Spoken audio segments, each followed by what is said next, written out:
Hola a todos, estamos en la SEC Te Lleva a la AJA 2021 comentando los estudios más relevantes.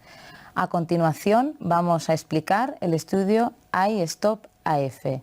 Se trata de un estudio en los que pretende evaluar la hipótesis de que ensayos de caso único en los que los pacientes prueban triggers o desencadenantes de FA autoseleccionados podría mejorar la calidad de vida relacionada con la FA.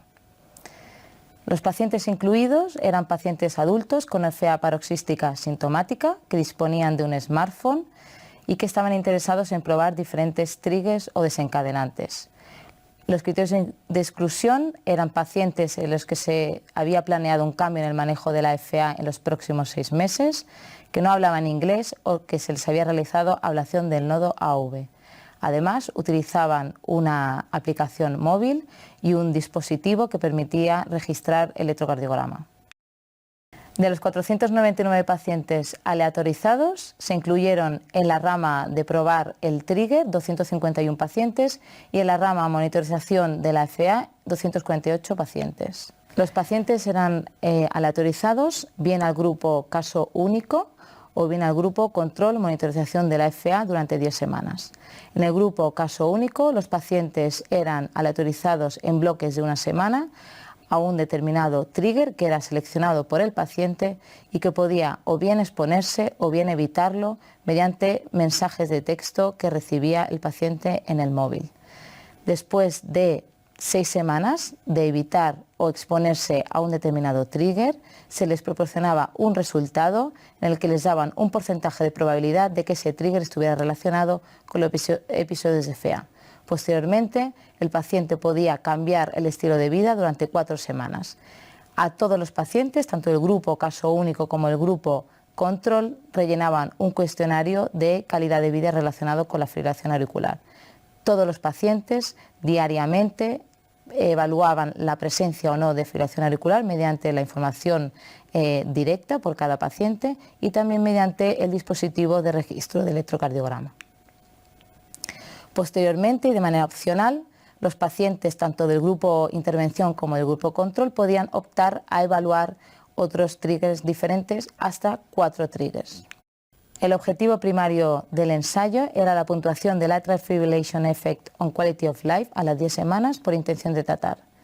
Entre los objetivos secundarios estaban el número de episodios diarios de fibrilación auricular durante las 4 semanas post-intervención, los ensayos caso único n igual a 1 analizados por intención de tratar y por protocolo, y se realizaban metaanálisis y metaanálisis en red de las relaciones entre los diferentes triggers específicos y el riesgo de fibrilación auricular. Como podéis ver, los pacientes eran similares en ambos grupos, con un porcentaje de 60% de varones y una edad media en torno a 58 años. En cuanto a resultados, dentro de los diferentes desencadenantes o triggers seleccionados por los pacientes, el más frecuente fue la cafeína, seguido del alcohol, de la disminución del sueño, del ejercicio, de disponerse del lado izquierdo, deshidratación, comidas copiosas y también comidas o bebidas frías, así como dietas específicas y también diferentes específicos desencadenantes que podían escribir cada paciente. Como podéis ver, no hubo diferencias significativas en el cuestionario de calidad de vida relacionado con la fibrilación auricular a las 10 semanas entre los dos grupos. En cuanto a los objetivos secundarios, sin embargo, sí que hubo una reducción significativa del 40% del número de episodios diarios de FA durante las 4 semanas post-intervención, relacionados sobre todo con el alcohol, la deshidratación y el ejercicio. En cuanto a los ensayos de caso único, no hubo diferencias significativas en cuanto a los desencadenantes evaluados por intención de tratar, tampoco hubo relación significativa al restringir el análisis al primer periodo y de los 326 pacientes se realizaron 474 ensayos. Dentro de este metaanálisis de los pacientes de caso único, el único trigger que se encontró que estaba relacionado de manera significativa con mayor riesgo de desarrollo de FA fue el alcohol, a pesar de que la cafeína fue el trigger más seleccionado. Como conclusiones, podemos decir que la asignación aleatoria a probar un desencadenante o trigger individual no mejoró la calidad de vida relacionada con la FA. pacientes aleatorizados a testar triggers presentaron menor número de episodios de FA.